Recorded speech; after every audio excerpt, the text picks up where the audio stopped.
আসসালামু আলাইকুম। তো আজকের বাজার, আহ, এখানে পেঁয়াজ পাতা আনা হয়েছে, তারপরে সিম, বাঁধাকপি, গাজর, আর এটার মধ্যে খিরা।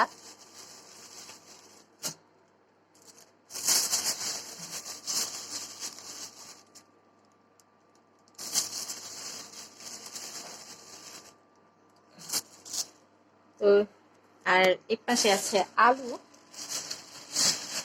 তো এগুলো কাটবো।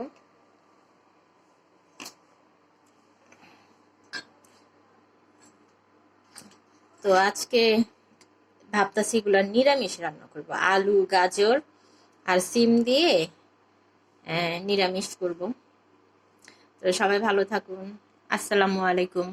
আর যদি ভিডিও ভালো লাগে লাইক কমেন্ট শেয়ার দিয়ে পাশে থাকবেন। ইউটিউব এবং ফেসবুক সানিয়া তাসনিম।